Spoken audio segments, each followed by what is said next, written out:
This video is powered by the pros at Pascal Air Plumbing and Electric. Arkansas owned, Arkansas operated. GoPascal.com. Richard, tell us about Bear McWhorter. Well, did you guys ever wonder why he was called Bear? Yeah, well, yes. That was my next question. Well, named after Bear Bryant. And and Alabama did offer. So, I mean, that obviously tells you how much he thinks about Coach Pittman and Coach Kennedy to want to be a Razorback. So they obviously comes from a football family. His dad is the offensive coordinator at the school. He's been around football all his life, but he visited Arkansas about 6 times, the last time in June, and was able to talk to his dad then and got a strong impression that Arkansas was going to be hard to beat. And so it's not a surprise that he committed. Was I surprised that he committed so early? Maybe, but still, like he said, he talked it over with his family and just thought, why wait? And he knew where he was wanting to go, and he wanted to be a Razorback, and just loves Fayetteville. Obviously, like I said, Coach Kennedy and Coach Pittman, and also a plus, his sister, who's a senior in high school this year, she plans to attend the University of Arkansas. She absolutely loves Arkansas. So it's not only just him; it's her and his dad's is, I think, very, very pleased with the decision too. He was always talking highly about Arkansas when I've conversed with him. So where did the natural state connection begin? I've read a few things, heard a few things. There's maybe some military connection. I'm not sure how the affection or the connection with the Razorback program started for that family, but it sounded like Arkansas was always at the top of the list. I haven't really asked about that. I will. That's something I'm working on. I think some of it had to do with when he was at Coach Pittman was at Georgia, and I think they got exposed to him there, and then they just came out here to visit. And sometimes when you visit a place, you just kind of fall in love with it along with the people, and I think that's the case. I think Fayetteville and just and the people of Fayetteville, along with obviously Coach Pittman and Coach Kennedy, I think it was just a fit. And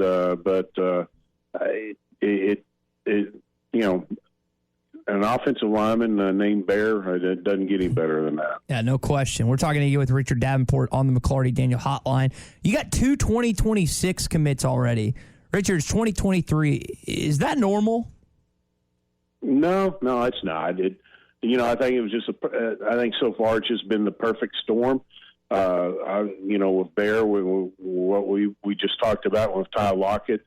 I mean, he has strong family ties to the state, and he visits Arkansas a lot because he has a lot of family here, especially in Central Arkansas. And he didn't visit Arkansas in June, but he was back in Little Rock visiting a family. So he's always back in Arkansas. So, and then with his mom being from Little Rock, I mean, he always kind of had that pull towards Arkansas. And then when they visited in March and in April, he obviously just got to like in Arkansas, and just seeing the support that he would have with with his family being here, and him being here so many other times visiting.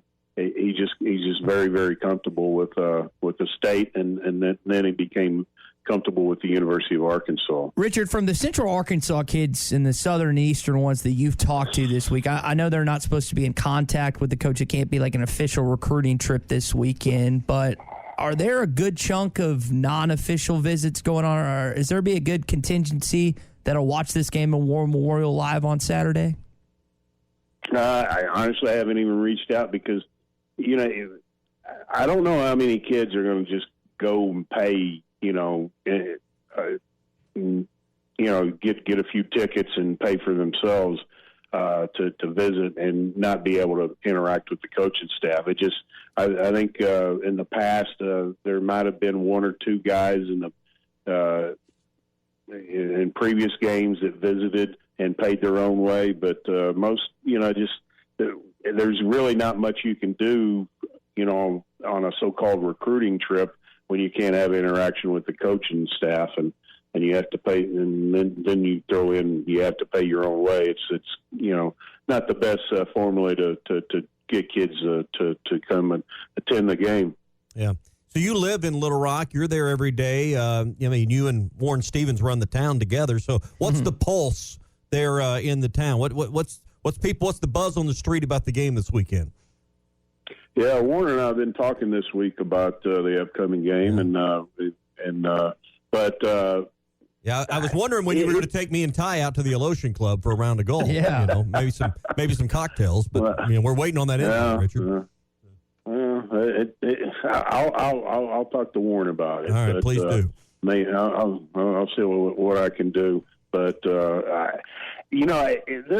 a buzz. I mean, people are excited about the season, and obviously it's the season opener. But evidently, only 40,000 tickets have been sold as of yesterday, and that's kind of the ammo of the Little Rock crowds the last few times, which is kind of baffling. I understand it's Western Carolina, but it's still the Razorbacks opener. So it's kind of baffling to me, but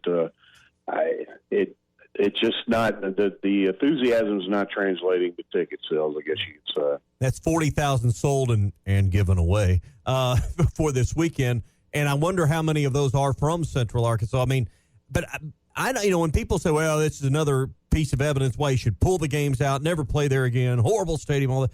I get those arguments, but when you put an opponent like Western Carolina down there, the plan all along had been 3:00 in the afternoon on Labor Day weekend. What do you think is going to happen? It's almost like next week against Kent State is the de facto season opener, and this weekend's whatever it is.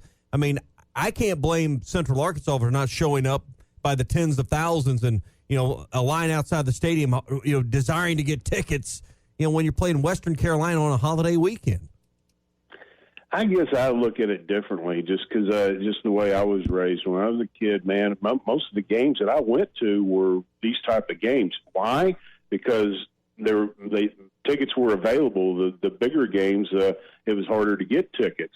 And I get it's not a sexy opponent, but man, there's so many. I would imagine there's a lot of kids that have never been to a game. If you're a dad and you want to create memories and things like that, take your kid to the game. I mean, I understand the time change is a little late, and I think there's going to be some people who probably miss the game because maybe they had anticipated being able to get there around 1 or 2 o'clock. But it's still I mean, you're only talking about 53,000 seats, and you can't fill that out. I don't know, man. I just look at it differently. I wonder how much revenue the U of A is losing by playing this game. That'd be a better question for Hunter Yurchek, but I mean, what you throw in the suites, and they'd have a minimum of 65 in Fayetteville, in my opinion. And then you throw in the suites. I mean, that I would think it's pretty sizable. Whatever the gap is between the 40,000 they'll admit to and season tickets, it'd be part of the season ticket package. So whether they attended or not, they would have sold that many tickets. So if they sold, say, 60,000, it'd be 20,000 seats that you're losing revenue on. The suites, as you mentioned, the travel expenses. I'm going to say that number is somewhere in the 3-ish million range when you add it all. Oh, it's that much? Oh, I think so, yeah. I was thinking because you've added all that north end zone revenue. The suite cost have went up. It would be in the season ticket package as an 8th game. Oh, I mean. So Yeah, I think so. Here would be my question about recruiting, Richard. Explain the difference, because at some point, I think this game is going to end. Maybe it's not the next contract. Maybe they completely ended after 2025. Explain the differences in recruiting when you play that game at Dickey-Stevens and you play that game in Simmons Bank Arena. Like, what are the differences that the basketball team and the baseball team have to go up against that the football team has to go up against? As far as recruiting, I mean, tickets are usually cheaper for basketball. I can't really say too much for baseball. I mean, I don't know. I assume some kids go to Dickey-Stevens, and obviously I would imagine the tickets are cheaper there. So I think the ability to go because of price range, I think that helps a little bit. But and then with football, why go to Little Rock if you can go to Fayetteville and get a tour of the facilities or what have you? I mean, you get the full effect of having a chance to be a Razorback there, where in Little Rock you don't have the campus. I mean, all you have is a stadium, and it doesn't. You're going to have plenty of opportunities to go to Fayetteville to go to a football game versus coming to Little Rock.